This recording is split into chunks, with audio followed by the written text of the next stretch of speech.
Hey,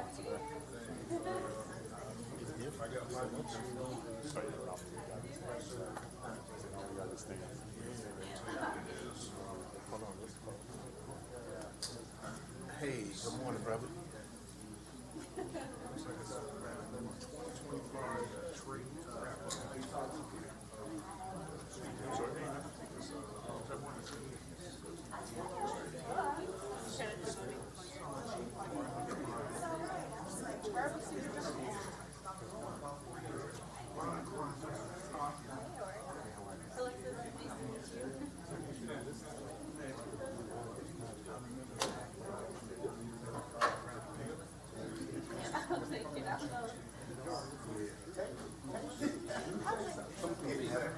Okay, yeah, I'm down here.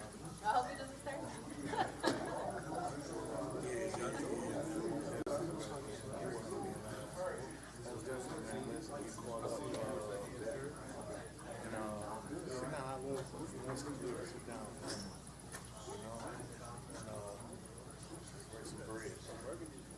So, who's scheduling your calendar?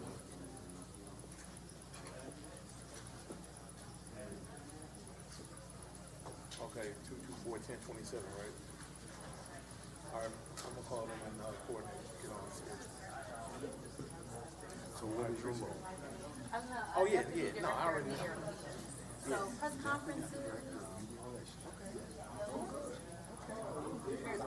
Okay. Because DPP, they have Jasmine, and they have Jackson, and they have, All right, cool. See you in a minute.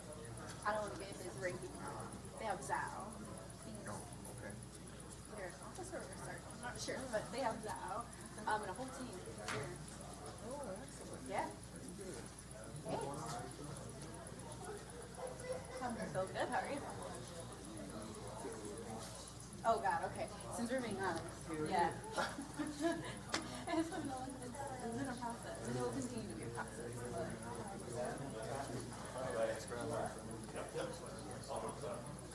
Tell me why.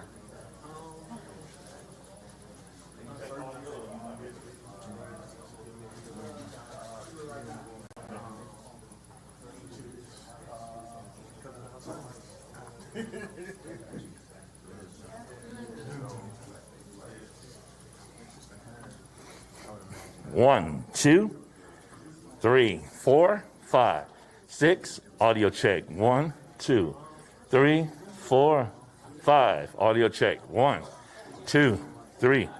Brown coat, you were late. I'm sorry. 1, 2, 3, 4, 5.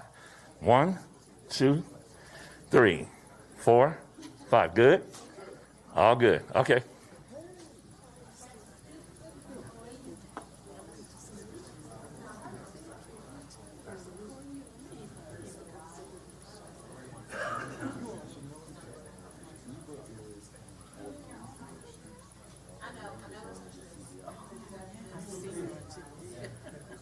Sorry, recognize you. Thank you. Great work. We appreciate it. Yeah, absolutely. Always great.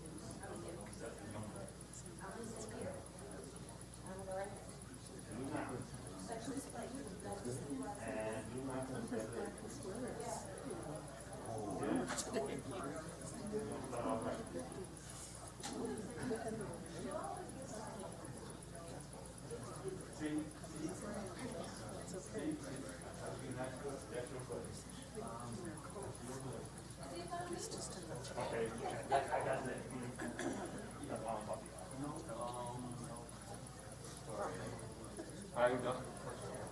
Commissioner? How you doing? All is well. Right. All right.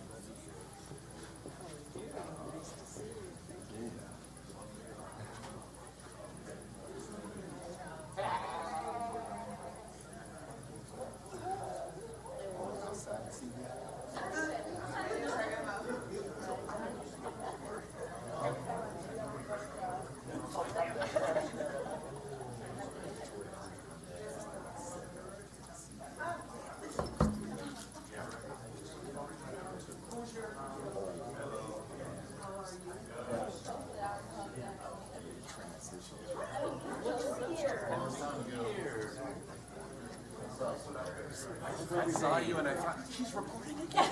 Right, right. In proximity to it. I'm crazy as hell. Red wine is? Hi, Ray Winans. Nice to meet you.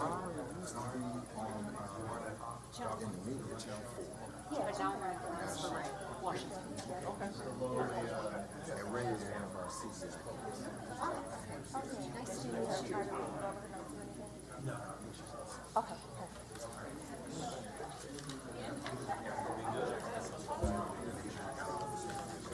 There you go. Hey, hey, hey. How are you? Good to see you. Good, how are you?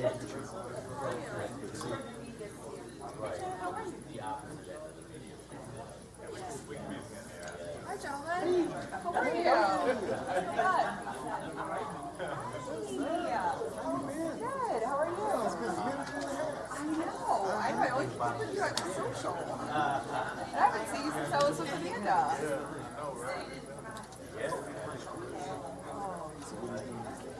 So I'm the chief of staff for the Trent. How are you? It's a great group and partnership. Yes. He's our chief job. But he's really lazy.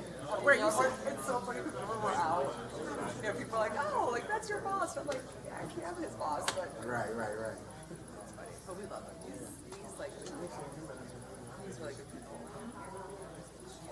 This will be good. Last time we did this was last year.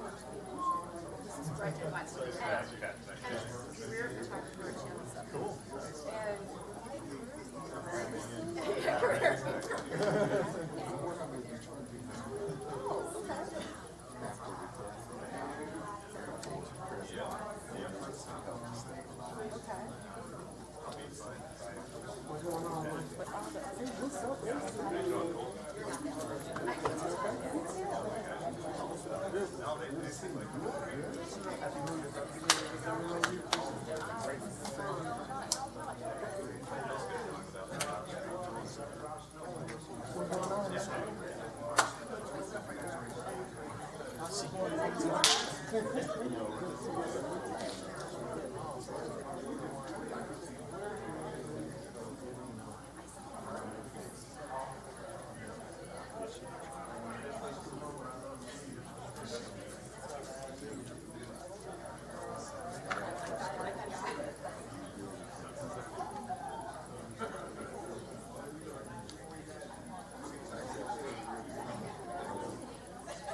How you doing?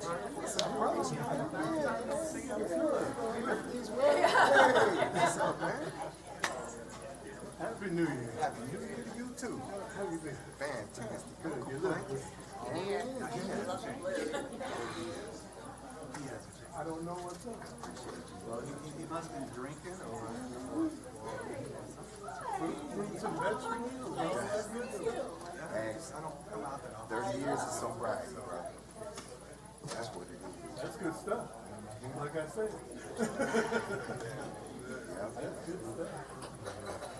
Everything all right? Yeah, well, you know. I saw you the other day. Another day, I think Captain Cherry. You guys know Ray Wines? No, I don't. Ray Wines, come on, Harold Lee. The neighborhood, what's it called? That's it. Talked to you out in the church on the east side, back last summer. Now you One of my still with stores. Associated Press? Still AP. So this is the main man. Oh man, we only do. Associated Press, that's a national, all we do is national and international stores. When I worked I used to be at the Detroit News for 13 years.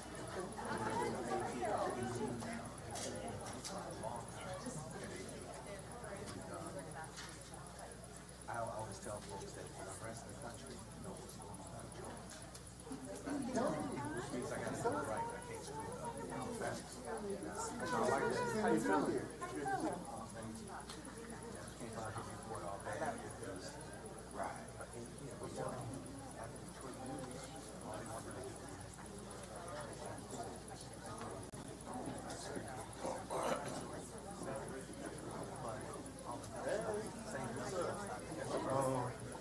I got your information. Oh, you changed it?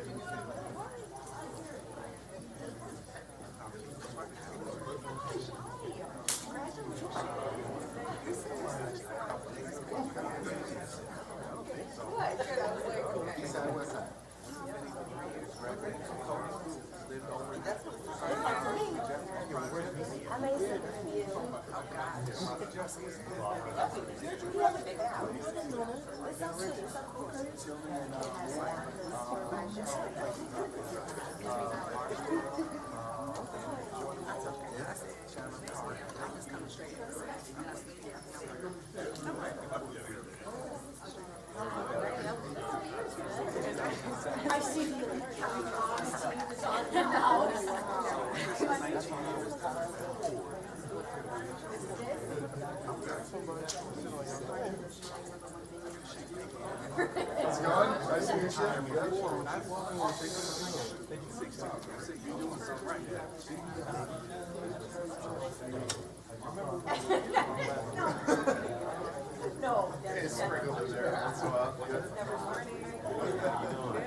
I didn't make it to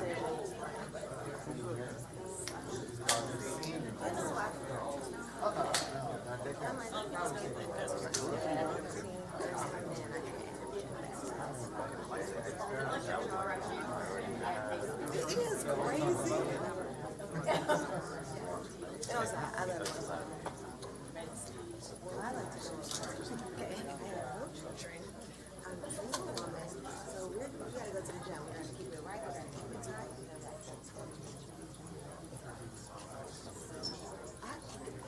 I want to get up in the morning. I want to read my Bible and everything. And I want to go to PTO because it'd be too overcrowded. And I was like, I don't really, yeah, I don't know.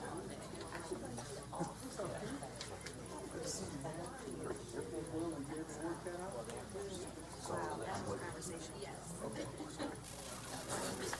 I do remember your face. I will reinforce that with endorsement. You know, yes. That's how we do it. Yes, sir.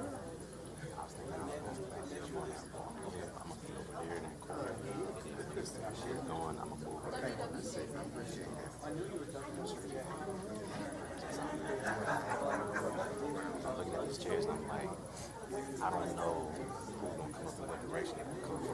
In terms of like how that's gonna look on camera, but if I got just a straightforward, and then if I got us there, I can get them walking from the chair to the podium, and then get them up front, shaking hands and whatever they can do. That's perfect.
It's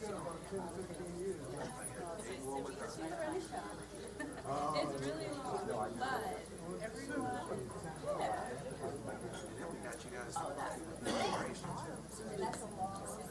No, tell me about the inauguration meetings. Go ahead, give me the phone. I mean, You know, I really need to jump on that Sunday with the virtual business card.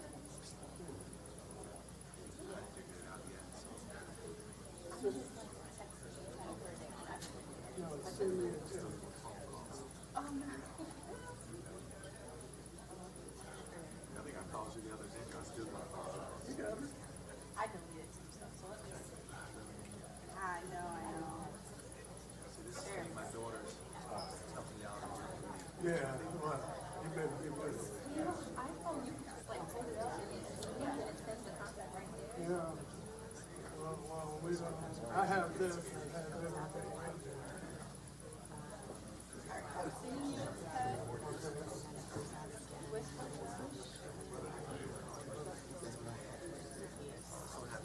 Are y'all there? What is your name?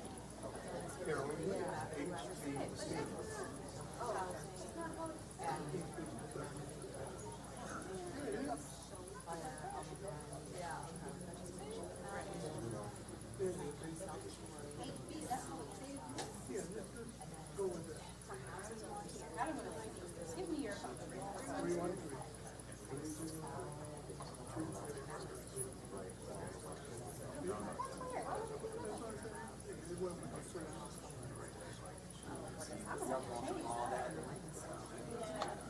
Now you get it? I did it, I sent it. That was like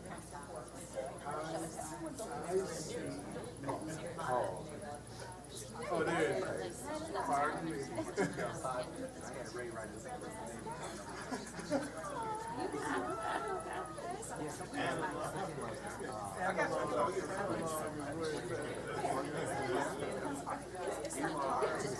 Just wheel me around. No, 392.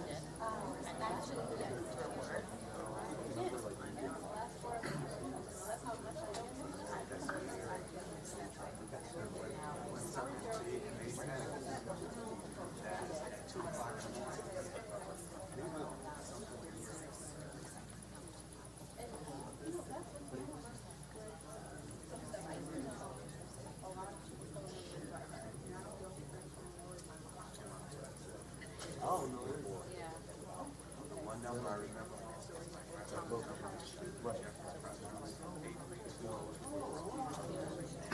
was there in like 1960. That's what the project is doing. You know about the Jeffrey? I do. I lived in a 6-story smokestack. And I went to Edmonton. Real quick. About all these restaurants, do we need to be credentialed or we just show our ID? No. No.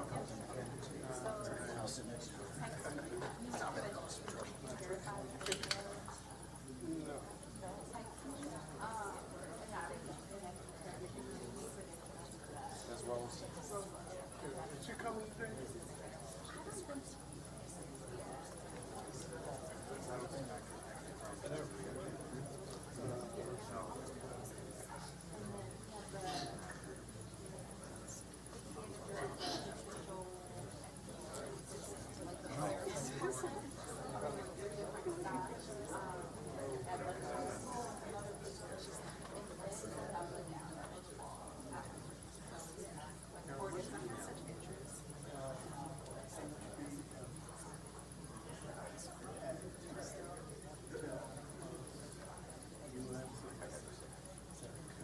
Let's see you Rose is released. So you got it already? I got it. Which one?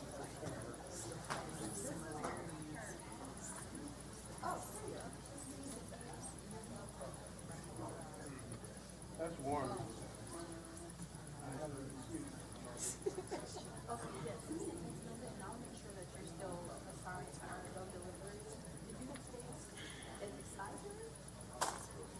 For this weekend? Yes.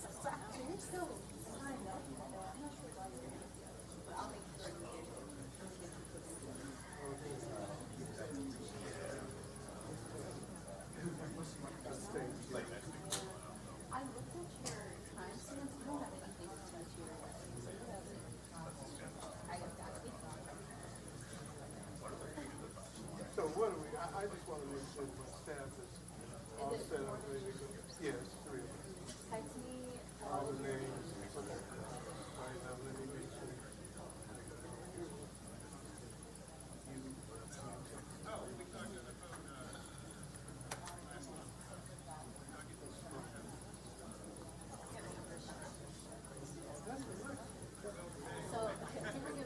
the time. And let's keep watching. Alexis, what? And then it's me. Trying to throw the old man a curve, huh? Everyone gets confused. So if you tell her looking for me, she'll let me know. I'll let her know. I'll text you. I'll text you everything. Yeah. Yep. So pick up is Thursday or Friday. Yeah. Our next day comes. Well, I better do that.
We all ready?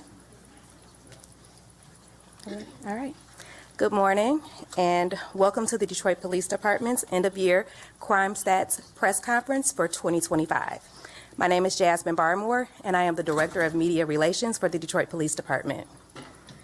Today you will be hearing from Detroit's Mayor, Madam Mayor Mary Sheffield, Detroit's Chief of Police Todd Bettison, along with our local and federal law partners and community partners who have helped this department achieve their success.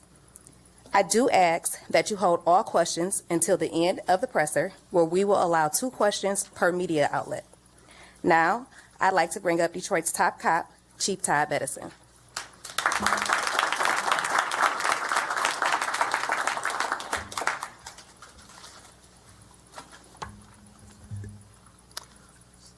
Well, Happy New Year.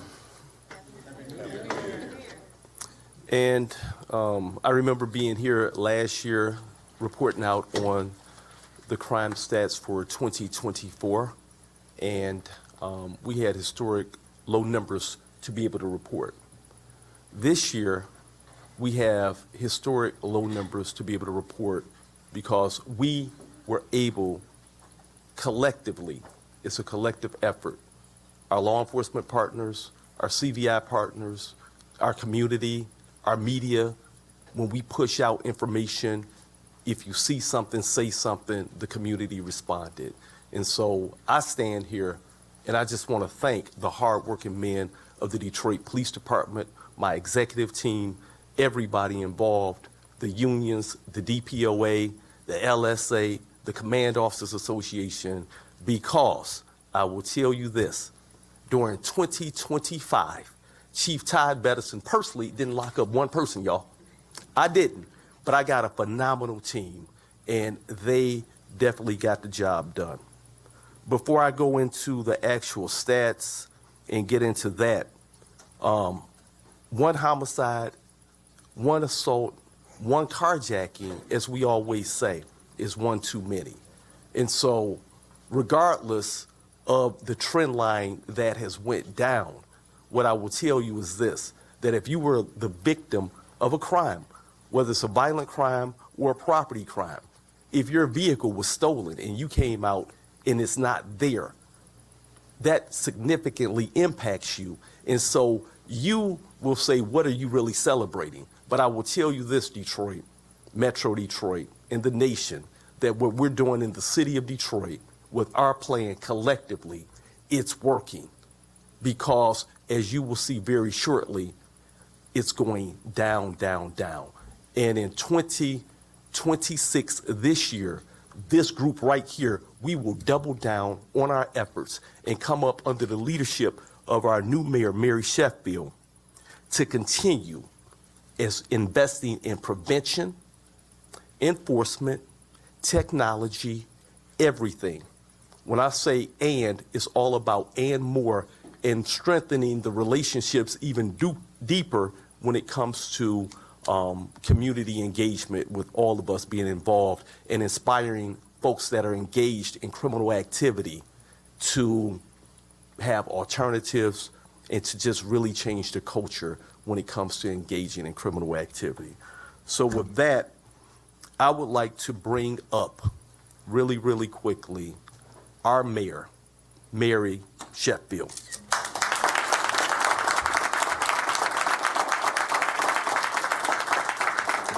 Thank you. Good morning, everyone. Honored to be here, grateful just to stand here to recognize the progress that we have collectively made as it relates to making our city more safe. I first just want to thank our chief, Chief Bedison, for his remarkable leadership. He is someone who understands all of the various,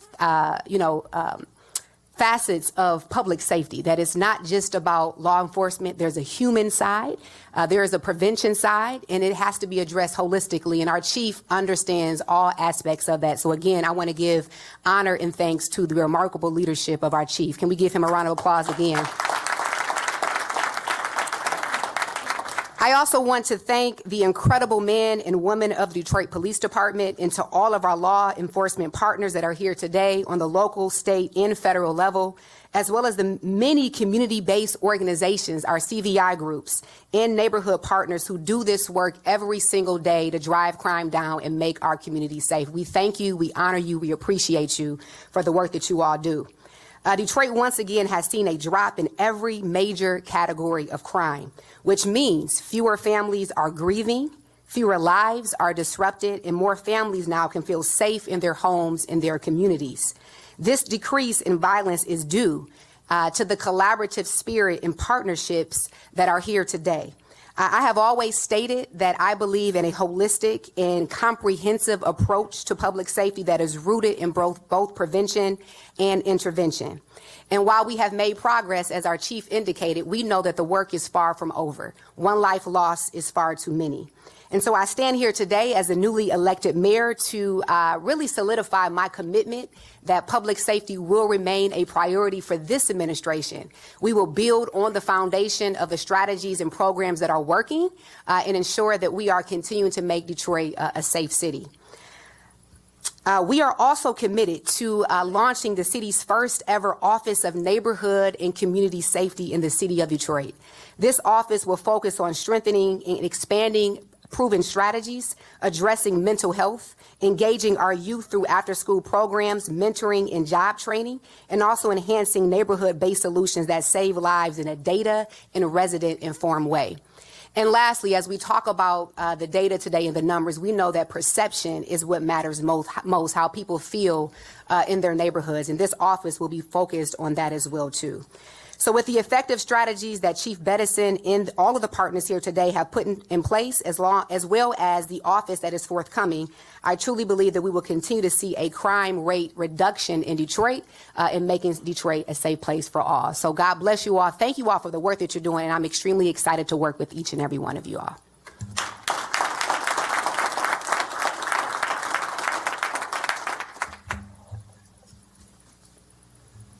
So at this time, I'll start going through the PowerPoint presentation and actually reveal our numbers.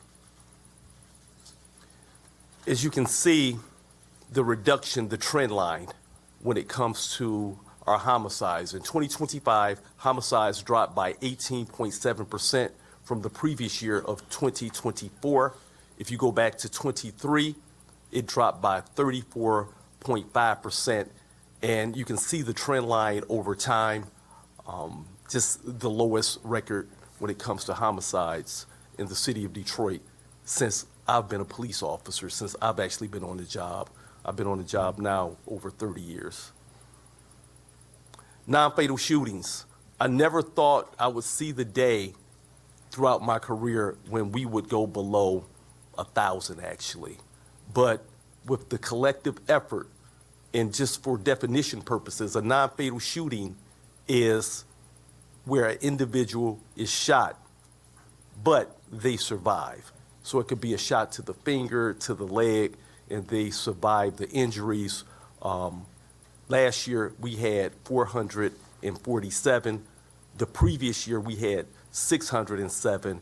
And if you go back to 2020, you see we had 1,176.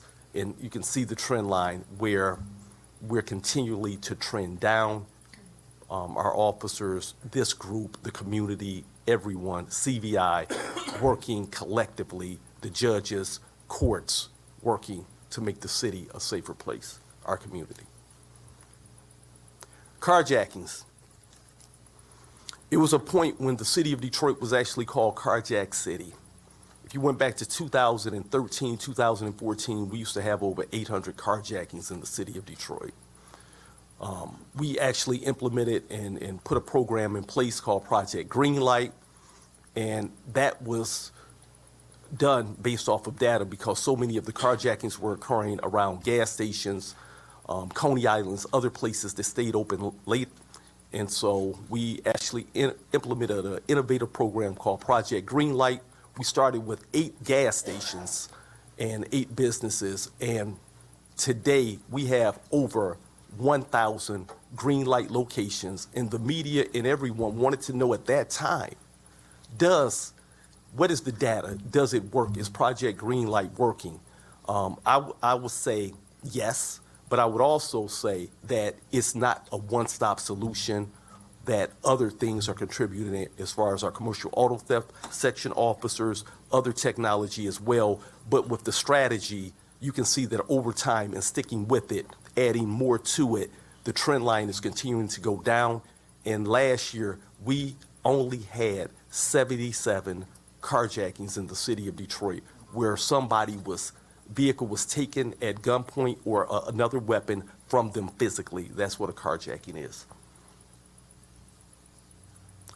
our Part 1 crime is not only violent crime, but it's also property crime. But you can see in every category of our Part 1 crime and violent crime, whether it's sexual assaults, down 13.7%, aggravated assaults, down 8.4%, robberies, down 21.2%, burglary, that's an offense that really is invasive as well, down 10%. Motor vehicle theft, I mentioned that with my opening statement. When your vehicle was stolen, my vehicle has been stolen, I know how it feels. I walked around the whole corner. I mean, like maybe I parked it somewhere else because I couldn't believe that it had actually happened to me. You know, and I was quite embarrassed being a police officer and they stole my vehicle. But I will tell you this, we reduced motor vehicle theft in the city of Detroit by 23.3%. What does that mean? That's over 2,000 fewer vehicles stolen in the city of Detroit. And I hope that that translates to some lower auto shores in the city of Detroit as well. You see that all of our categories are down. With our federal partners, we don't do it alone. And so with the gun violence reduction team and with what they've done, 2,932 investigative leads generated by NIBING. And folks will say, well, what's that? That's where we actually put the shell casings into our NIBING system, and we're able to trace where that firearm came from. We also got 2,932 leads generated by NIBING. As a result, there were 253 arrests generated from ShotSpotter notifications in 2025. And in 2025, we also recovered 6,235 guns.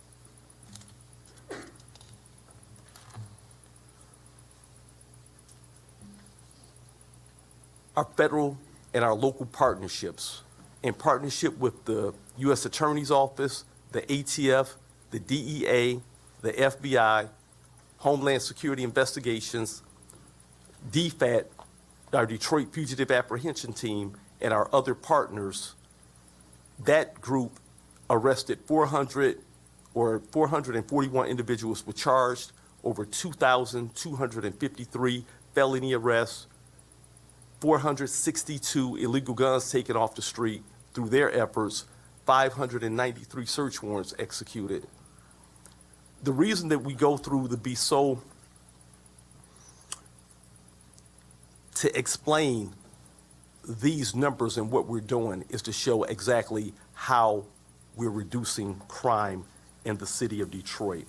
And at this particular point, I would like to invite up Salma Mohsen, the first assistant U.S. attorney, to give remarks to talk about the federal partnership along with the ATF, the FBI, Mr. Reuben Coleman, and others on the federal side of the house.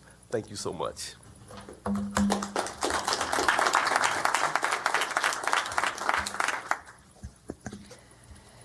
Thank you, Chief Bettison.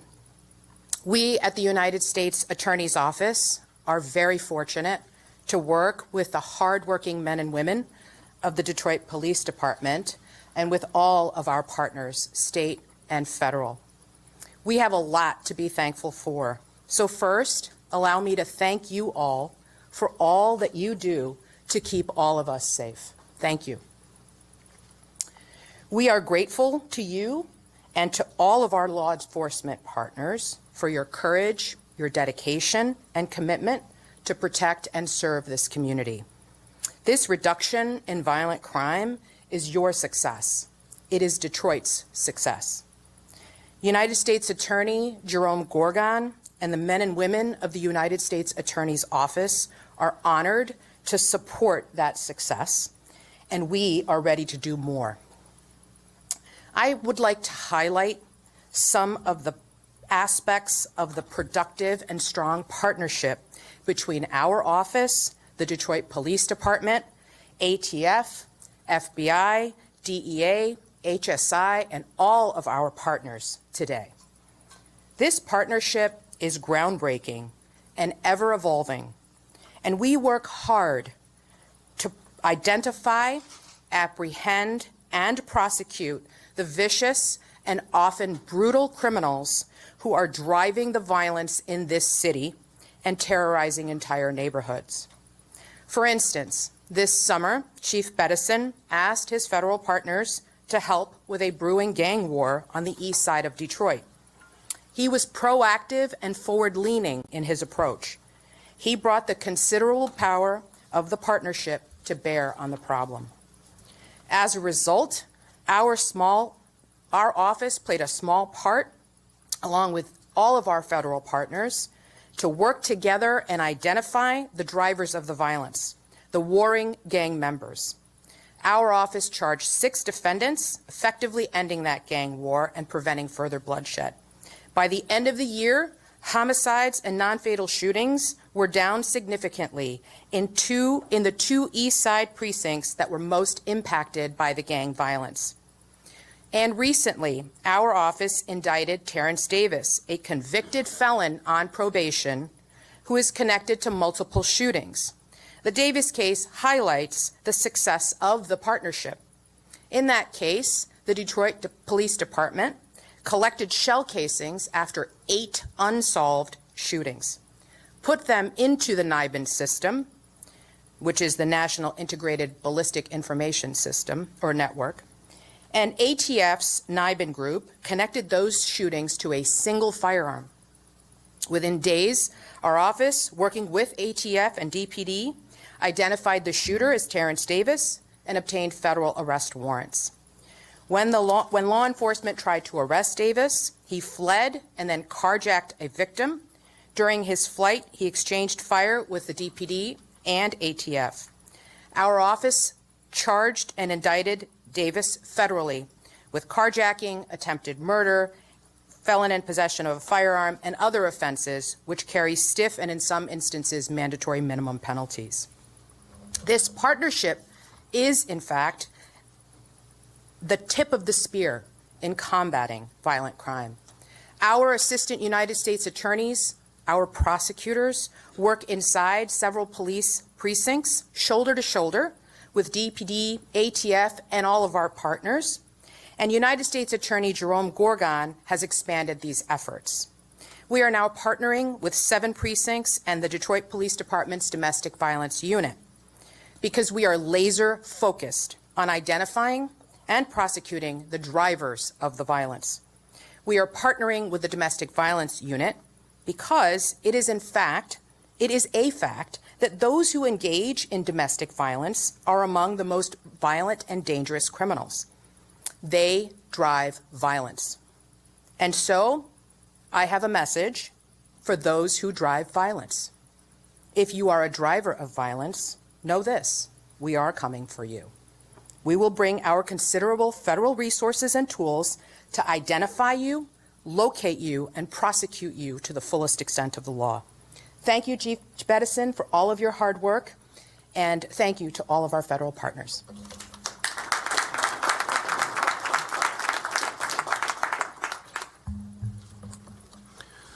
When I became chief and was appointed, one of the things that I said during the first press conference was being about collaboration, because that's what it's really about. And so this is the collaborative effort that will make Detroit one of the safest big cities in America as we continue.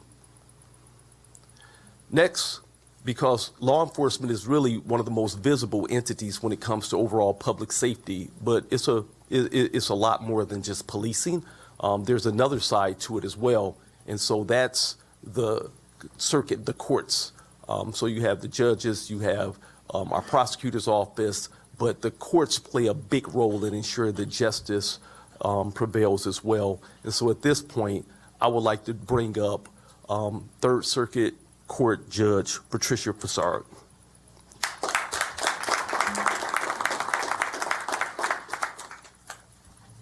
Thank you so very much, Chief, and good morning. Everything has been really said about the stats, and I just want to talk about our feelings from Third Circuit Court about these stats. Yes, we have to recognize them as absolutely astounding. And as I end my tenure, my 3-year tenure as chief of Wayne County Circuit Court, I have to say that there has been nothing that has been more of a pleasure or more of an honor for me and for our court than this collaboration. Because our job is to enforce the law and to manage crime.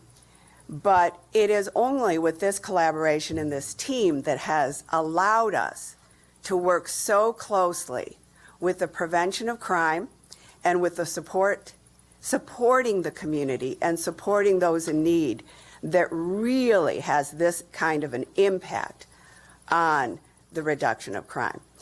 I agree with Mayor Sheffield that we have to recognize Chief Bettison in these efforts, because I have to say my experience has been that we're all in a time where we see the harm in politics and administration of justice. We see inequities and we see problems. But with Chief Judge Bettison, I have to say that I have personally seen efforts that are way, way beyond what I have seen in any other chief of police. He says he has not personally arrested anyone, but I have to say that I got a call one night from law enforcement, and I thought it may be some officer who, calling about an issue. It was Chief Bettison himself on a non-fatal, and so far, and on a non-media case of looking to save 3 children who were in grave danger of possible being violence, serious violence. And he took it upon himself to go the extra step, to make the extra call on the weekend at a night, and to look for an alternative to when there was no crime that could be immediately arrested on. And he solved the problem and saved those children. And this is the kind of partners that we have, and we're grateful. And the Wayne County Circuit Court is also extremely grateful to have unprecedented support from our county executive and from our commissioners, who have supported this court to an extent that we have never seen and enabled us to do that work. And I would also say that as I go back, as is more comfortable for me, to a boots on the ground judge serving in court, we are going to be led by a friend, a long-time dedicated public servant, Ed Ewell, and I know that he will also be just as honored to serve with this crime force and with these partners in order to serve Detroit better, and we are very proud of that. Thank you.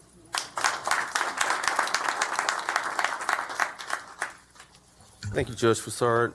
At this point, I would like to bring up, I always like calling them the alphabet soup, but the ATF, the DEA, and the FBI. So Jimmy Deere, Joseph Dixon of DEA, who's recently been appointed as the special agent in charge of DEA, who has and will speak to his commitment to double down on the enforcement of illegal drugs in the city of Detroit. We know that with the fentanyl crisis, we oftentimes hear about the overdoses that are occurring, but making sure that we hold the individuals responsible for pushing the poison in our community.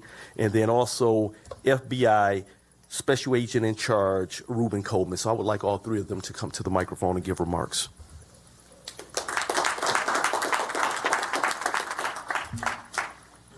Good morning. Happy New Year, everybody. My name is Jimmy Deere. I'm the Special Agent in Charge for ATF Michigan. It is a pleasure to be here today. It is a true pleasure. I've been working with ATF in Detroit for 8 years. So I've been doing this is my 8th time at the podium, and it's never have I been so proud of the work that ATF has done in collaboration with the men and women of the Detroit Police Department. We've got a tremendous partnership with the Detroit Police Department and a tremendous partnership with the United States Attorney's Office. I've served in 7 field divisions across this country. I've never had a U.S. Attorney's Office so supportive of reducing gun violence and violent crime in a city. This partnership is laser focused. And as Chief Bettison likes to say, we are promise keepers. We are promise keepers. And it starts with the alphabet. And the alphabet begins with an A, and so does ATF. And if you pick up a gun and you point it at somebody, it takes effort to shoot. It takes effort to pull that trigger. If you decide to do that, we're going to hold you accountable. If you are an illegal firearms trafficker and you decide to arm juveniles, to arm gang members, to arm people prohibited from purchasing a gun legally, we're coming for you. And this United States Attorney's Office will prosecute you to the fullest extent of the law. Now, I like to bring up props. I don't have any props today. I've got no dogs. My dogs are on the street hunting right now. Every one of them are hunting. From the agents to my actual canines, I think proof's in the pudding. Last year, ATF reviewed 2,215 gun arrests in the city of Detroit. 2,000. We have a gun problem here in this city. We have a violence problem. And we're making phenomenal strides towards putting our city at the top of the mountain as an example of what can be. But until we get to that point, we're going to continue to fight. I bring these numbers only to highlight the work that is ahead of us and to highlight what we have done. I'm that kid that used to put the report card on the refrigerator and say, look at us, Mom, look at us. I think every life in Detroit matters. I think not only does every life matters, but in the event that you choose to pick up a gun, you choose to pack your bags for prison. And it's going to be an extended period of time outside the city of Detroit, outside the state of Michigan. We will relocate you to a place where you have nobody coming to visit you and you have no influence in these streets. These are our streets, and we're taking them back. So when you look at the work that has been done, over 2,000 federally reviewed gun cases in the city of Detroit, that means folks rolling around the street not being able to lawfully possess a gun, and the men and women of Detroit, when they're doing their due diligence on the streets, keeping the city safe, are encountering these folks. That's 2,000 times over the course of a year. Divide that by 52, and that's 185 a month. Or divide that by 12, and that's 185 a month. And 5% of those folks went federal. Think about that. You got 5% of you, you're going to prison, and you're going to prison outside the city of Detroit and outside the state of Michigan, because we're federal, and we'll send you to Terre Haute, Indiana. Good luck there. When you look at non-fatal shootings and you look at shots fired call, ShotSpotter is a tremendous tool, but it's a tool. And we use good old-fashioned police work on everything we do. And we attack. We are relentless in everything we do with the Detroit Police Department to ensure accountability on our streets, to ensure people live in peace.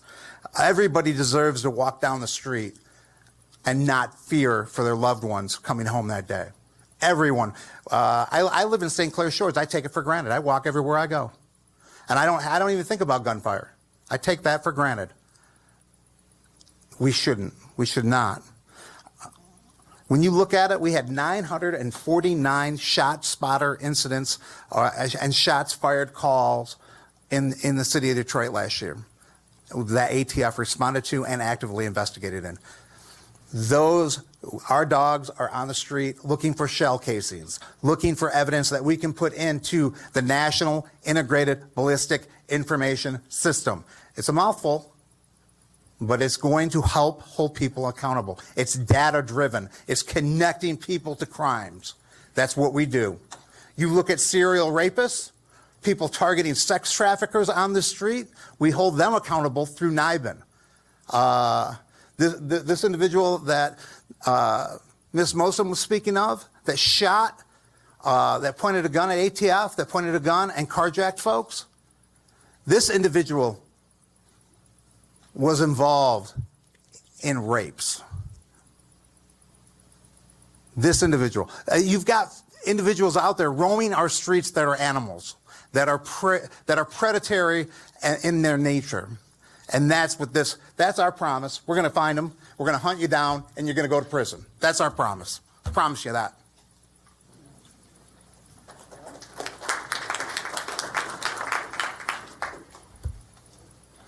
Thank you, Chief Beddison, and thank you, Madam Mayor, and thank you to the men and women of the Detroit Police Department for your leadership, professionalism, and unwavering commitment to this city. My name is Ruben Coleman, and I'm the Acting Special Agent in charge of FBI Detroit Field Office, which covers the entire state of Michigan. I am honored to speak on behalf of our office today. The FBI Detroit Field Office is proud to stand shoulder to shoulder with DPD. Their partnership is not symbolic, it is essential. Together, we work to ensure the safety, strengthen trust, and uphold the accountability in the communities we serve. Across Detroit, officers of all ranks work side by side with FBI special agents, intelligence analysts, and professional staff through joint task forces dedicated to crushing violent crime. These efforts include the Violent Crime Task Force, the Violent Gang Task Force, and the Violent Crime Against Children Task Force, where local expertise and federal resources come together for one purpose: protecting Detroit. In 2025, across Michigan, the FBI Detroit Field Office and our partners achieved measurable public safety results. 841 arrests statewide, a 120% increase from 2024. Illegal firearms and significant quantities of drugs seized across the state. 680 victims supported by victim service specialists in Michigan.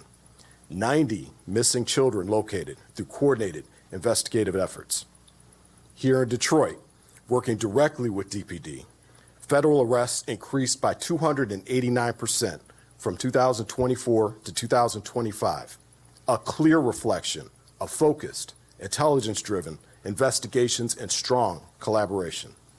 Together, we remain committed to disrupting violent crime and gun violence, investigating those who prey on our most vulnerable populations, including children and the elderly, stopping time-sensitive targeted threats before lives are lost, investigating complex cyber and fraud schemes, and securing restitution for victims.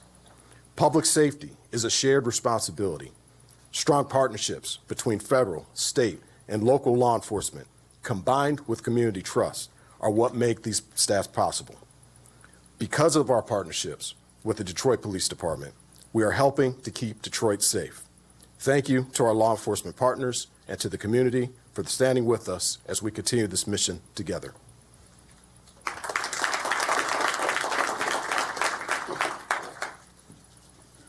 Good morning, Madam Mayor, Chief. It's an honor to stand amongst these individuals in this room, these partners. The work that the men and women of the Drug Enforcement Administration do and that the Detroit Police Department and our partners do is strategic, it's intentional, it's impactful, but most of all, you see the results. The results of these partnerships, the results of the chief's commitment to having lots of friends. And the chief will tell you he has lots of friends, and he does. And he can call on them no matter the time. I'm one of those friends. Everyone here, we are those friends. Detroit, we are going to make the safest city in the nation. That is a promise from the Drug Enforcement Administration. That is a promise from our partners. And that is a promise that the chief and the mayor are sure to keep. With that, we've seen that fentanyl has taken plenty of our lives. Most of us in this room and most of us listening audience have lost someone to the nation's worst drug. We're going to stop that. Our purpose, our mission, our resolve is to ensure that if you peddle poison in our community, it's very simple. We're going to find you. We're going to arrest you. We're going to ensure you're prosecuted. We're going to be there when you're sentenced. And we're going to watch you as you get on the bus or the plane and take a trip to the Federal Bureau of Prisons. It's very simple. See something, say something. We all know who's doing it. We recognize who's doing it.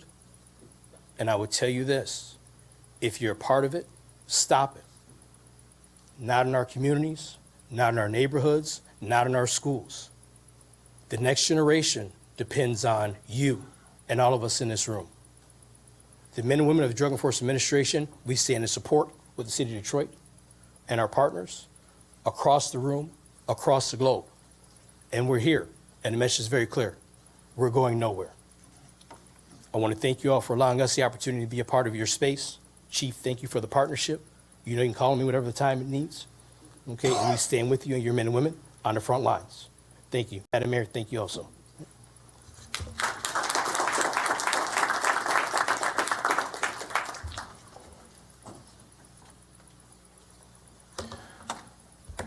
Looking at 36th District Court, which is one of the busiest municipal district courts in the country, this collaborative effort, along with CEO Evans, Chief Judge McConico, going back to 2020 when we all were in the COVID epidemic, courts across the country experienced a tremendous backlog.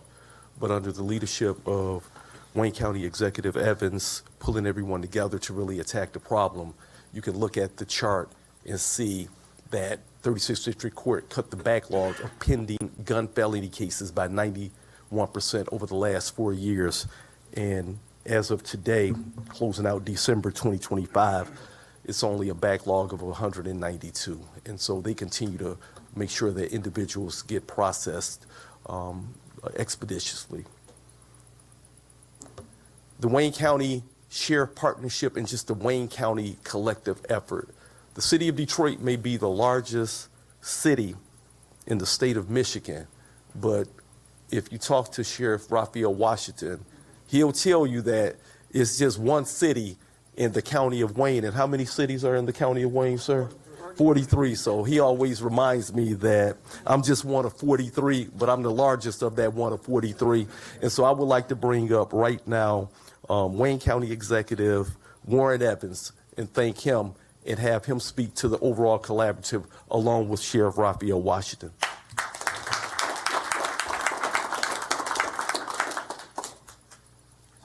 Good morning. Good morning. Thanks, Chief. Thank you, Madam Mayor.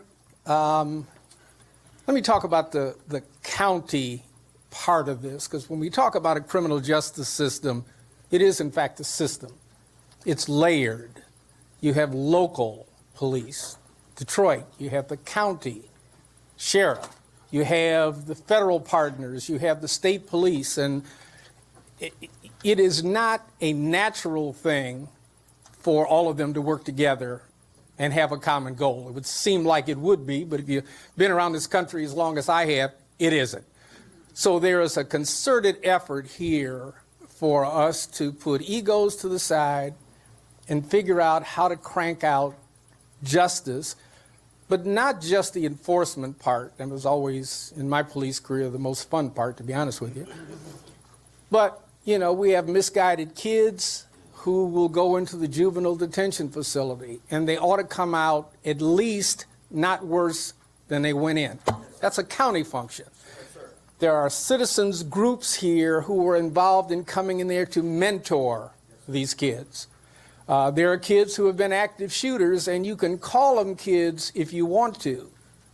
But if you go and see them in the juvenile detention facility, you'll see what the staff deals with on a daily basis. The Wayne County Jail, we built a new jail. We didn't just build it because we wanted to spend money. We built it because the quality of services in that jail ought to be commensurate with the times that we're in. We may not make them better people tomorrow, but it creates a more humanistic environment, which is part of the process. And so I've been involved in this for a long time. Judge Frazard, who was the chief judge for the last 3 years, Wayne County Circuit Court, key player with the county to make sure that we got these things done. And I guess just the last thing to say is, as we meet regularly, there are no egos in the room. and there's nobody in there waiting to get out to tell tales on someone else. And when you get past that hurdle of conflict internally and say, here, we're here to solve problems, what happens in this room stays in this room, and let's figure out how to tweak it and move forward. The machinery for most of this has been done. But thank God, this mayor has decided not to do what many do, which is when there is a change in leadership to throw the baby out with the bathwater. She has seen it critical that there's a team here that works, and she wants it to continue to work, and I'm sure her leadership will say, we need to tweak it a little left, we need to tweak it a little right, but we don't lose time by getting, just flushing the toilet, so to speak. And so thank you very much for giving me a minute to speak. I really think our county partners need to be talked about here. The prosecutor, that's a Wayne County function. It's not a Detroit function. It's not a state function. So we are a team, an evolving team, and a team that's doing, I think, very well. And so thank you, Madam Mayor, for you, Chief. I think about how long we've known each other. I start getting arthritic pain, and Special Agent Dixon here. How old were you when we met? Okay. All right. Thank you very much.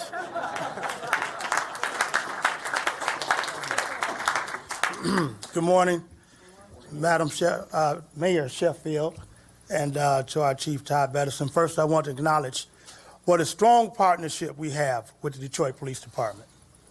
The Chief and I have an excellent working relationship, which my entire agency values. Just one example of our collaborative efforts to reduce crime is our Scout program, the Sheriff's Community Organized Urban Team. In 2025, we assisted DPD in 9 of its precincts, focusing on neighborhood quality of life issues. Neighborhood quality of life issues. Those that are drag racing and drifting in the community. Those that are speeding through the neighborhoods. Those abandoned vehicles in the neighborhood. Morality issues that go on in the neighborhood. That's what we talk about when we talk about neighborhood quality of life issues. The results speak for themselves, working alongside with DPD. We made 761 traffic stops in the year 2025. And that's from like April to November. 761 traffic stops, wrote 579 citations, and made 129 arrests. All we're talking about is neighborhood community situations that happen that still law-abiding citizens who live in those communities want to see addressed. And so we work right there with the Detroit Police Department, making sure those quality of life issues are addressed. These are the kind of enforcement actions that people living in the neighborhood see and feel. We believe in regional cooperation and look forward to all the good we can do together in 2026 with the Detroit Police Department. So, Chief, you already know, whenever you call me, we're going to be there. And we're going to be there April through November when you don't call me, because we're going to be out there helping anyway. That's what we do together. We're stronger together. So thank you, and God bless you all. Happy New Year. Thank you, Sheriff Washington. And so when we talk about local, it's city, it's county, and then it's state. So I want to introduce the top cop of the state of Michigan. That's Colonel Grady. So Colonel Grady, thank you for what you've done for us as well.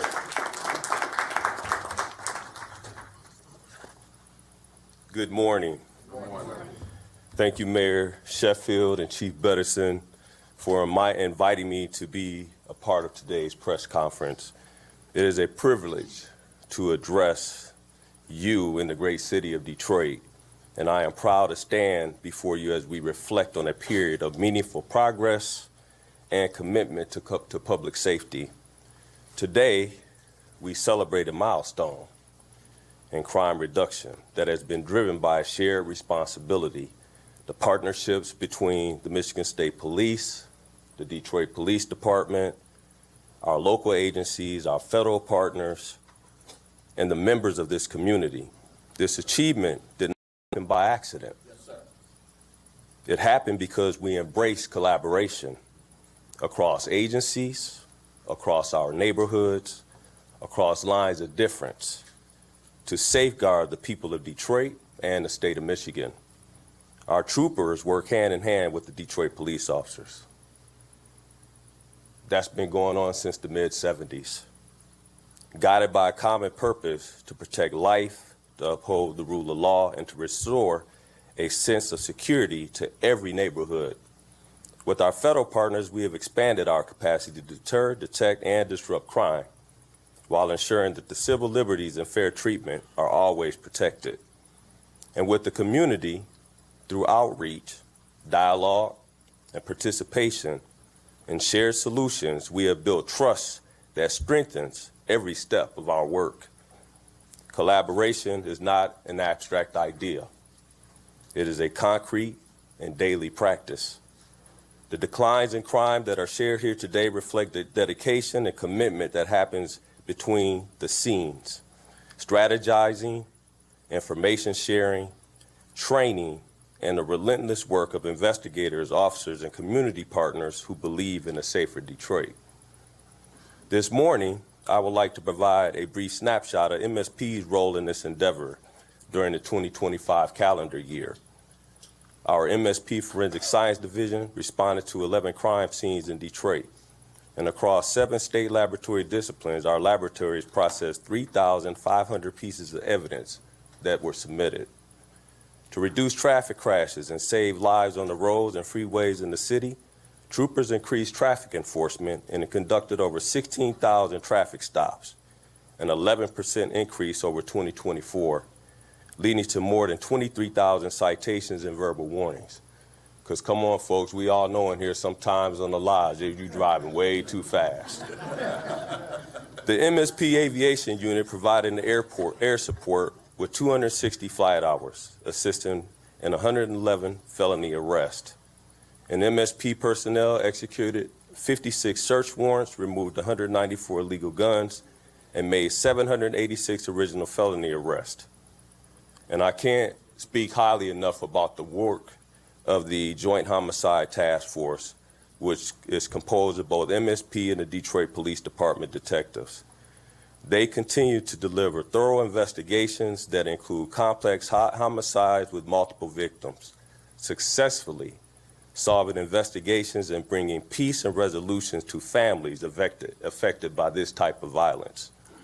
Equally important to our mission, though, is community engagement, because we all know in here that you cannot arrest your way out of a situation. In 2025, MSP participated in approximately 50 community events and presentations in the city of Detroit, connecting with over 6,300 residents of all ages. I want to acknowledge that the progress that we discuss is possible because of the people who show up every day to serve. To the troopers, detectives, and staff who put their lives on the line to protect others, thank you. Your professionalism, courage, and commitment are the bedrock of this success. And to the officers of the Detroit Police Department, we stand beside you in a shared purpose and shared responsibility. And to the federal partners who bring resources and expertise, your collaboration strengthens our capacity to safeguard our communities. The progress that has been achieved demonstrates a powerful truth. Sustained safety requires ongoing collaboration amongst all stakeholders. And as we look ahead, we must continue to renew the commitment of reducing crime. We recognize that Detroit's safety and the state of Michigan's safety are inseparable. The steps we take today, together, set the standard of responsible, effective public safety that protects every resident and visitor. I want to extend a heartfelt thanks to all those who contributed to this work. All of the members of the MSP, the Detroit Police Department, the Wayne County Sheriff Department, all of our border and local police agencies, our federal partners, our community leaders, our neighborhood organizations, and every resident who participates in building the safer streets and safer futures. Your dedication, your trust, and your commitment is greatly appreciated in keeping the city of Detroit and the state of Michigan safe. Thank you.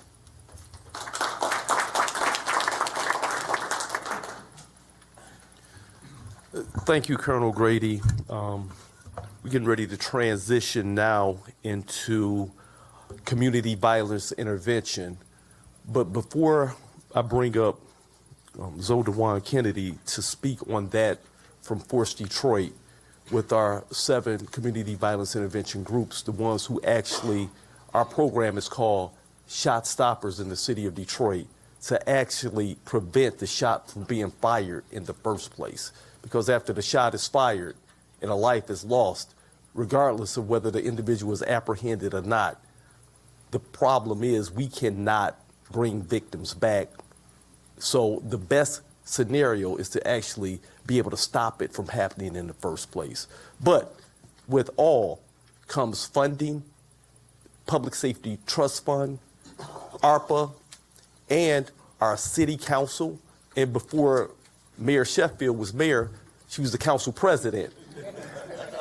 And I always thank city council, because without you approving the budget and the funding, we can't implement anything. And so right now, we have a new council president by the name of James Tate, who I used to call Pro Tem so much, some folks actually was at his first name.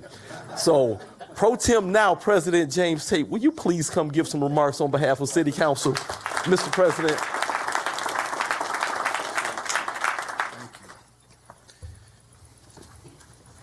Good morning, everyone. Good morning, and thank you, Mayor Sheffield and Chief Bedison and our law enforcement partners and our community partners who are here today. I would also like to bring up my colleague, Denzel McCampbell, representing District 7, new district council member. And I'm going to give remarks on behalf of the body, but I wanted to bring him up forward because he is on the Public Health and Safety Standing Committee, so his presence here is definitely important. Yes, sir. So let me say this clearly up front. Detroit City Council is committed to being a steady partner in this work. We will continue to support the strategies that are producing results, and we will strengthen prevention efforts, and we will stay focused on what keeps residents safe. Today is a moment of recognition, not celebration. We should be encouraged by the progress, but we must also honor the families whose loved ones are represented in these numbers. Their pain is real, and we cannot speak about progress without acknowledging their grief. At the same time, we should also be honest about what these reductions mean. Detroit is seeing another historic drop in violent crime, with declines across all major categories.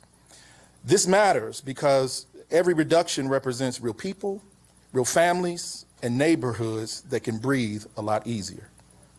We also have to remember at the height, where we are in the weight of history, Detroit's highest homicide total in the modern era was 686 homicides in 1987. In more recent years, Detroit saw a bit of a peak in non-fatal shootings, and Chief talked about it earlier in 2020, where more than 1,170 non-fatal shootings were reported, along with 327 homicides. This is just back in 2020. The distance between those years and where we are today tells a story of what's possible when we all are consistent and focused. This progress is not the result of one effort. It is a result of the collaboration with law enforcement, the steady commitment of the Detroit Police Department, and a community that is choosing cooperation instead of silence. It is also the result of Detroit strategically empowering community violence intervention groups that can reach people in ways that government cannot. What was once viewed as a controversial thing is now showing real value. These organizations have trusted connections in neighborhoods, including people who are the closest to violence and those who can interrupt retaliation before it spreads. I want to thank Chief Bedison for his vision, his steady leadership, and his focus on results. I also want to thank every officer, every civilian employee, every partner agency, every outreach worker, every faith leader, Every resident who made a choice to speak up, step in, and help keep the peace. The goal, as been said before, is prevention. That means addressing the root causes that lead people towards violence and helping more residents choose a different path. That also includes employment with livable wages, skills training, mental health awareness and treatment, affordable, attainable housing, and reducing poverty that can trap families for generations. As we head into 2026 and beyond, our charge is to keep building on these steady improvements for the sake of our children and our families. Detroit must stay united in this effort, and the Detroit City Council will remain a reliable partner as we move forward in this work. Thank you again, Madam Mayor, and we appreciate it, and we're going to continue to work with you as well. God bless. Thank you.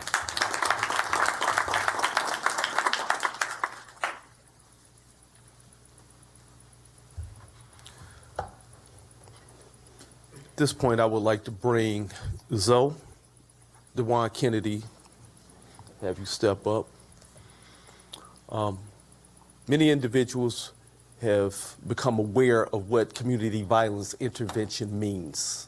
At first, a couple years ago, it was a term in the city of Detroit where you would say, well, what is that?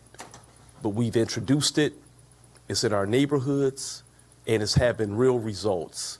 And at this point, I would like one of the leaders, not only just on a local level, but on a national level, to provide remarks and talk about community violence intervention and how it's having real impact in the city of Detroit and how we're collectively working together and what makes our program really special in Detroit, and I would say #1 in the nation. Thank you.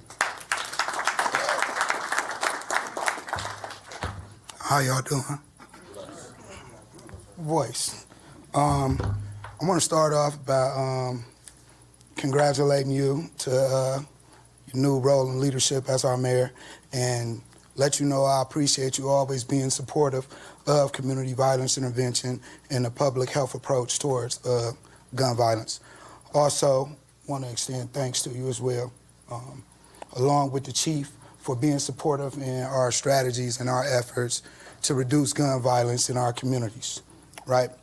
I also want to extend thanks and honors to all of the organizations and groups, our partners, that are involved in that public health approach towards community violence intervention or gun violence in general.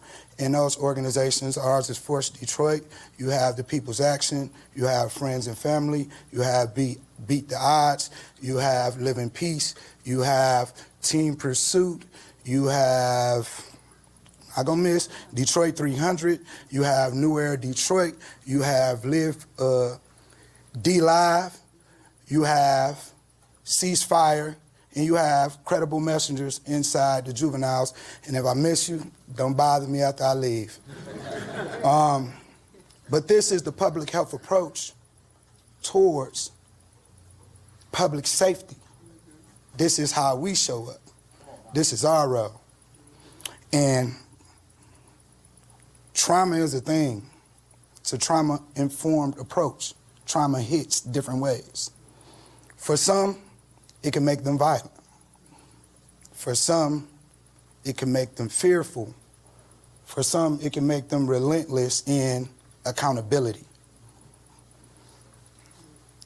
As I stand here today, a man that once engaged in a destructive lifestyle and grew up with young men, young women, fathers, mothers, uncles in a destructive lifestyle, I'd be remiss and irresponsible if I didn't represent my community in saying we are humans. That's right.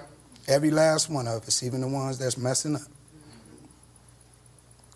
And until we take on that responsibility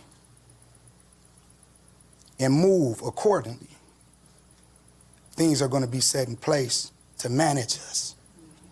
They say if you can't manage yourself, others will manage you. We got to manage ourselves. As we talk about the reductions, it's not enough to have a reduction in fatal and non-fatal shootings. We should have a reduction in arrests as well. That's right. if we're performing well, right? We got to stay focused on that.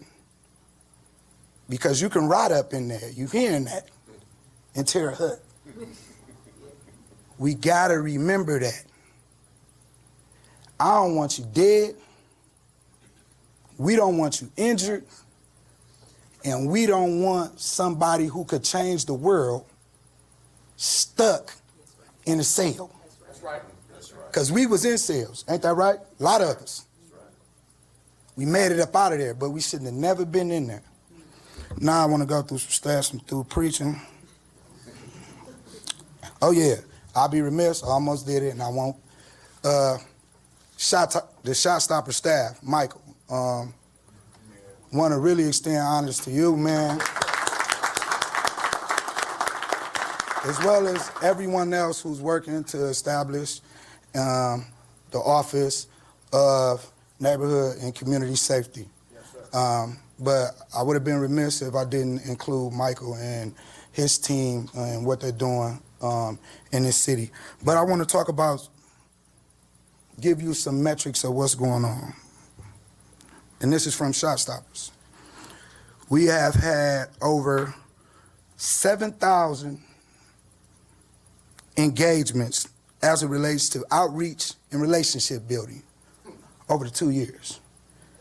That's what's driving some of the impact. Mind you, I said some because I never want to discredit what others are doing. We have also had over 3,000 other forms of engagement. This could be events, this could be anything with community. We have had over 2,000 mentoring engagements. Collectively, all of the organizations have had nearly 2,000 engagements in training in violence prevention, over nearly 2,000 engagements with block clubs over the past 2 years, 1,500 recruitments, engagements, and 1,300 conflict mediations. Conflict mediations is de-escalations, restorative practices. It is stuff going on. And I don't discredit anything else that's going on, but just like you have arrests, just like you have stops, you have community engagement.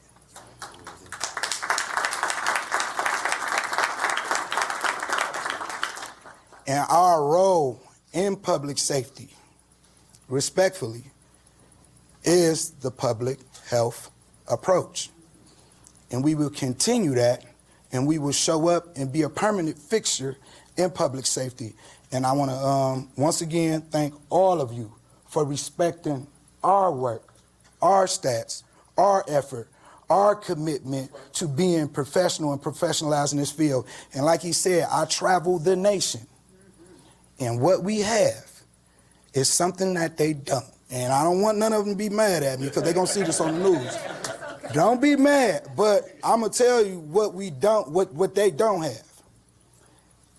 You can't stand up here with all this and still maintain your credibility in your community. That's because the community respects the work that is being done by those with the public health approach, and government and law enforcement respect the role of those engaged in the community with the public health approach. So I want to extend thanks and honors to the community first, to the org second, and law enforcement third, ain't no last. And yeah, thank you, I'm gone.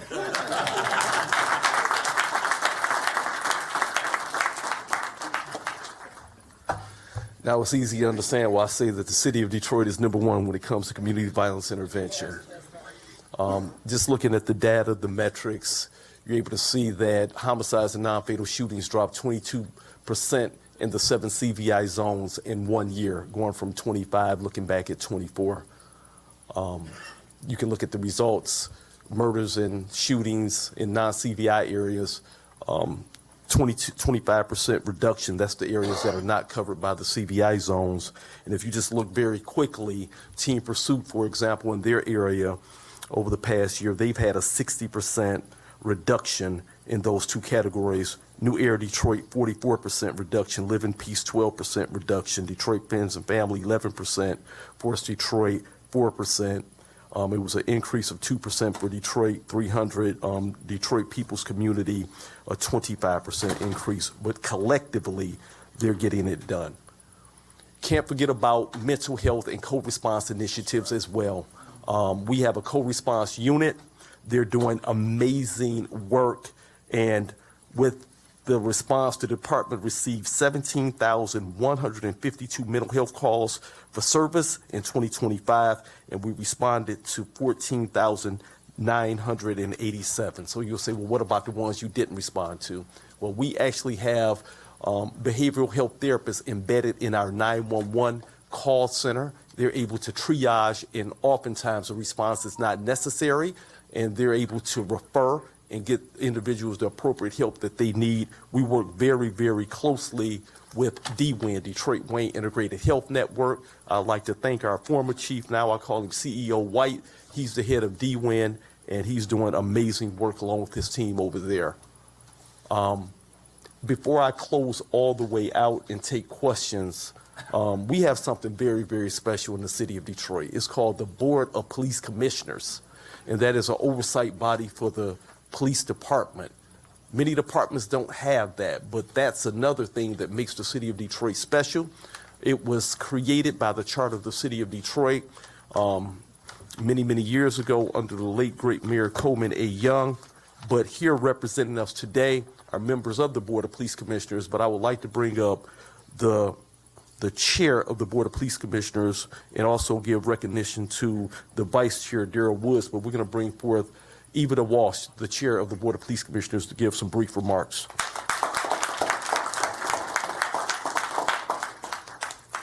Thank you so much. Thank you, Mayor. Thank you, Chief, for recognizing the board.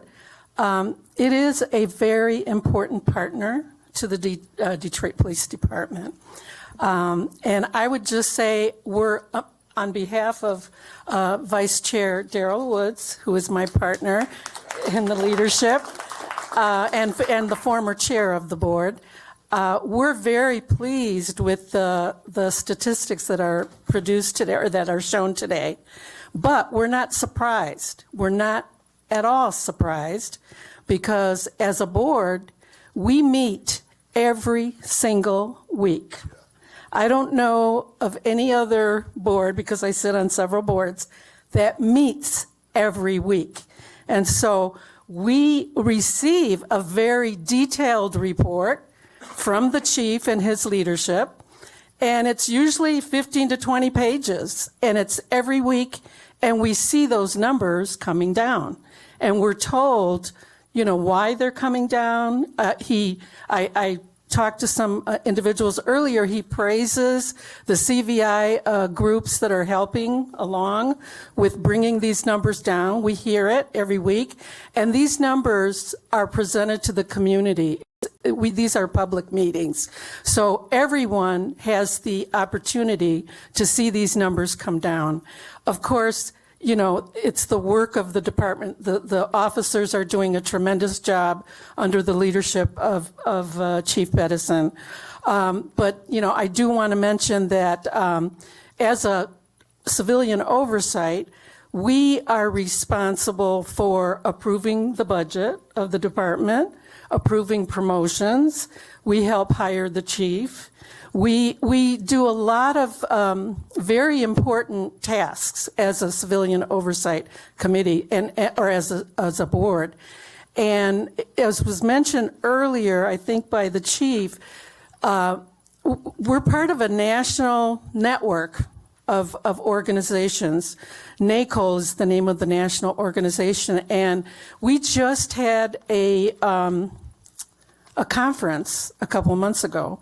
And I've been a member of the board for 11 years now, going on my 12th year. But when I go to these conferences, Detroit Police Department and our Board of Police Commissioners are so advanced in comparison to the other oversight boards.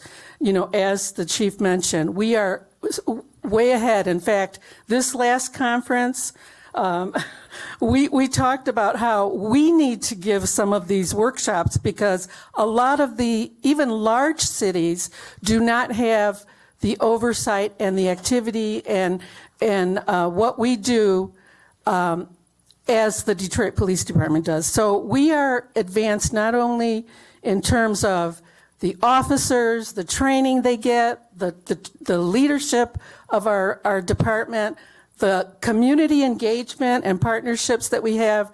We're not only advanced in that, but we're advanced in also the board that provides oversight. And so I think the community needs to know that. And Madam Mayor, when you said it's all about perception, that is so on target. And as I mentioned, the weekly meetings gives us the opportunity to engage with the community. The community has a voice. They can come to our meetings. We have evening meetings as well. And so we are connected with the community in that way. And we will continue, you know, our role, I see our role as being not only a connection to the community or a connector to the community, but also to provide them a voice and also to advocate for them, but to also support our department. We have to provide them with everything they need, the tools, the staffing, the budget, the funding, everything that they need to keep our city safe. And we will continue to do that, to be supportive and to advocate for our community. Thank you.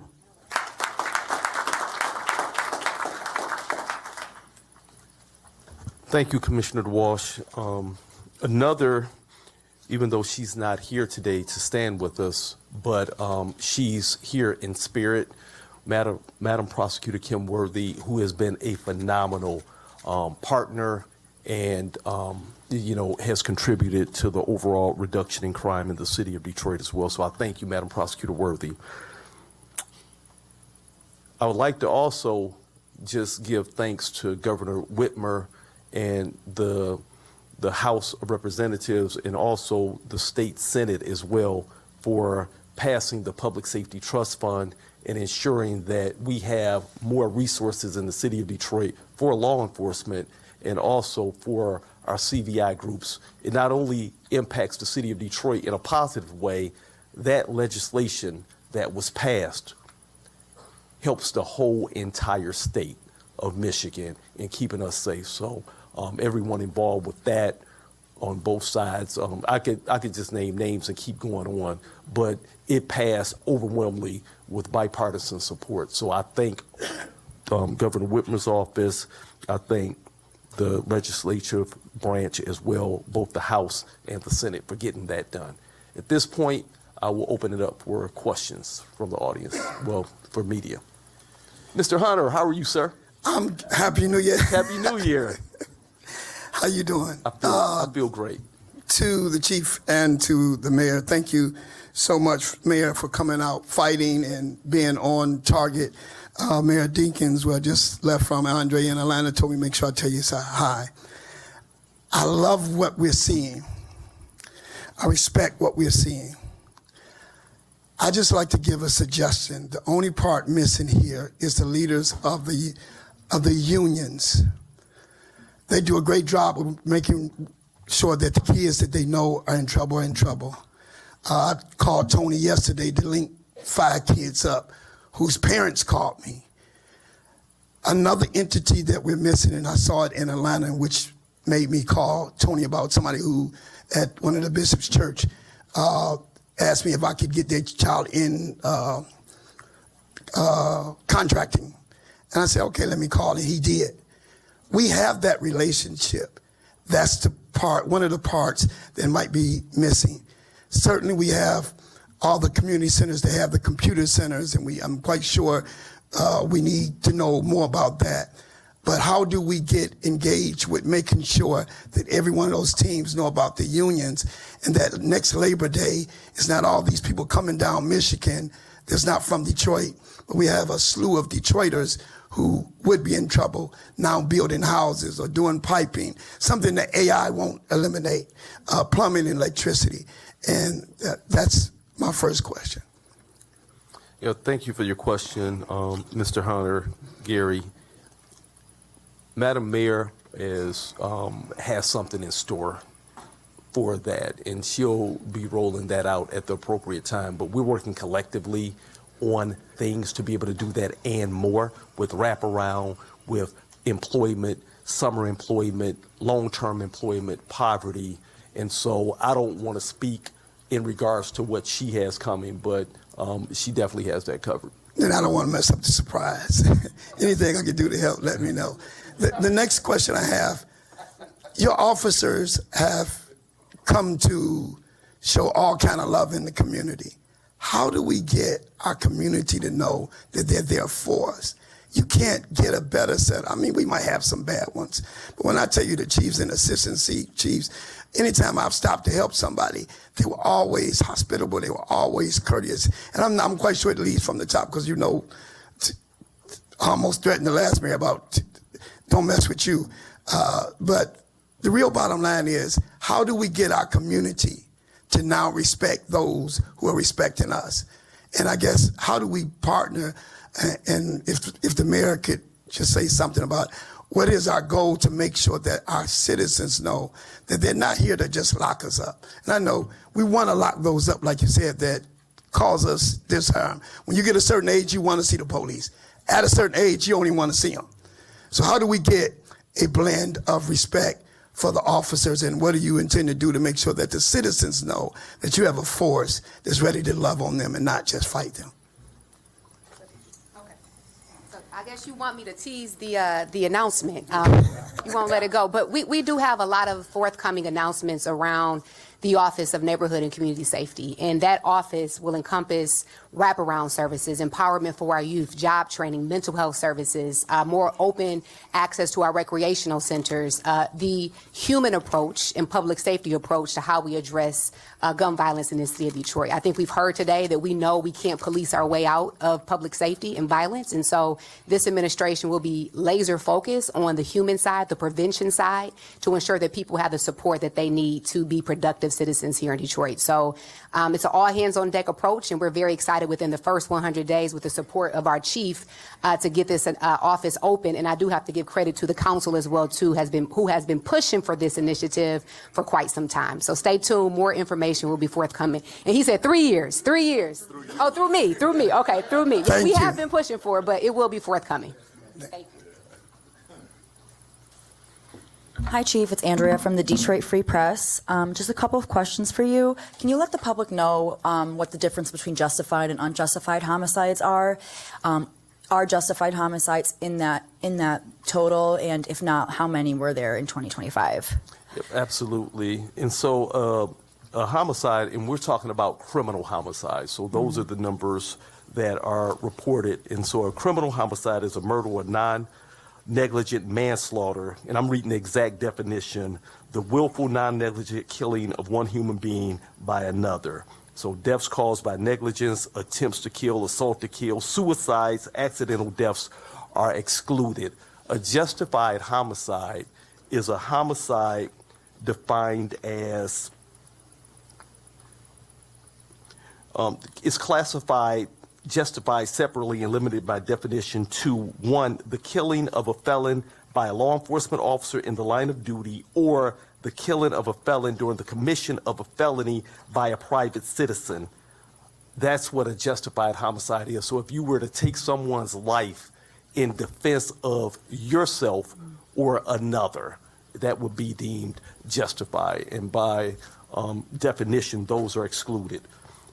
During 2025, what's excluded are also suicides. And so if an individual takes their own life, some by knife, some by gun, that's not included as a homicide. A justifiable homicides during the year of 2025, it was a total of 17. And our overall, before you ask, and one of the things that I didn't talk about was our closure rate as well. And so the overall closure rate for 2025, which is of homicides that I'm speaking to right now, how many individuals were arrested and charged, that would determine closure. And so the closure rate was 67%. And for the year of 2025 enclosure rate, that's 54%, meaning that we closed 89 this year in cases that were 21 from the prior year, because we don't ever stop investigating homicides. And so it could be a homicide that happened in 2023 and we closed it this year, that will go towards the closure rate as well. And to families out there who have cold cases, that should be reassuring that we continue to investigate those cases and work towards bringing justice to those family members. And my second question is, obviously we talked a lot about success here, what's been working. I'm just curious if you see any areas of improvement going forward as we want to continue, keeping those homicide levels down. Yep, absolutely. Domestic violence. And I was so happy with the U.S. Attorney's Office when they really spoke about focusing on the domestic violence aspect of it, being some of the most dangerous. It's very hard for us to police and prevent those as things that are happening inside individuals' households, but to be able to put programs in place to be able to deter that. And our community violence intervention groups as well, that's one of the things that they have seen in their areas. It's very, very hard when it comes to what's happening in the household, emotional type crimes of passion, et cetera. But I see that we can work to double down on that and bring in programming to address those. Awesome. Thank you so much. Hey, Chief, how you doing? And everybody else. I'm Corey Williams at the Associated Press. I could always ask more than 2 questions, but I'm going to keep it at 2. I think there's any choice with that. Chief, with the reduction in homicides per year, do you guys have the per capita number for 100,000 residents? Last year, for 2024, I think it was still above 30%, which still made Detroit one of the highest in the country with murders per capita. Do you have the 2025 per capita rates? That's the first question. And elaborate on it if you can. I don't have the per capita, but we could, get that for you very, very quickly. So, and you could actually do it yourself because I gave you the whole numbers. It's very simple to do based off of the population. But one of the things that has to definitely be considered is per capita looks at the number of residents inside the city of Detroit based off the census. We know that there are more residents inside the city of Detroit, but at any given time with the number of sports stadiums, events, and other things that we have in our city, our population swells. You can look at the NFL draft. You could just look at the tree lighting that we just had that was very successful, where we had over 115,000 people that was surrounding the tree that just went through our evolved metal detectors, but it was even more than that downtown, and we still have to keep that safe. We have so many new attractions that are coming up. We just opened a brand new park with 22 acres on the river walk that will bring in visitors from all over, in the Detroit Police Department alone with all of my friends who I call for help and assistance to be able to ensure not only the residents are safe in the city of Detroit, but the visitors are safe. We have beautiful parks. If you go talk to children in our parks, you will think they're Detroit children, but then you'll find out that our parks are so nice in the city of Detroit that a lot of my suburban friends have brought their children to our parks to play. So I understand that per capita is one thing that we look at, but I just wanted to bring in the context of it as well, that we have a lot of individuals in the city of Detroit, because Detroit is such a happening place, being the entertainment capital of Michigan, that we're responsible for as well. Okay, and second question real quick. Detroit's crime numbers have been dropping. That's a great thing. However, President Trump continues to say that that big cities, primarily Democrat cities, have out of rampant crime, out of control crime. But those numbers are not just decreasing here in Detroit, they're decreasing in other cities around the country. Can you elaborate on those claims by the president? I'm just focused on local, what I'm doing, and so my job as police chief is to continue to ensure that we have a safe environment, and I just stay laser focused on my local issue and pushing down crime. And so I'm going to continue to do what I can on a local level and stay focused on that, not take my eye off the ball, and ensure that Detroit is moving towards being one of the safest big cities in the United States of America. Thank you, sir. Appreciate it. Thank you. Thank you. Hey, Chief Bedison, Mayor Sheffield, thank you for taking my question. Darren Cunningham with Channel 7. I just wanted to see if either of you could expound on the new Office of Gun Violence Prevention. What will that look like? Oh, okay, that's the big stay announcement. tuned. Okay, I'll stay tuned on that. All right, I'll ask a different question. If you could talk about areas where there are still maybe issues, some hot spots within the city, what will you do differently to address those folks who have those concerns in those areas as far as violence, bringing it down? The Office of Violence, whatever name that we actually come up with, and so it gets into really talking about that office that we're creating to address the additional things. But what I can tell you is a lot of the violence is spontaneous or conflict in nature. And so being able to resolve the conflict before it happens. And so every crime, when you're interviewing witnesses, we come to a cause of what it was. And so if you looked at our category of homicides, the majority of our homicides is not gang, it doesn't have a gang nexus, it doesn't have a drug nexus, but what it does has is some type of argument. And it can be spontaneous or ongoing argument. So being able to really zero in and come up with, I would say, some way to intercept the conflict before it results to violence earlier. And I believe that that's going to help us get our numbers lower than 150 and get us moving our numbers towards 125. And ultimately, I would want to stand here someday and be able to report that we're under 100. At one point in time, we never thought we would get to under 200. But I do believe, and I know that with this collective effort, and the media included, all of us, that we can get to under 100 homicides in the city of Detroit. And I will still say that when we hit that benchmark, that's not enough either, because that's 100 too many. Okay, all right, thank you.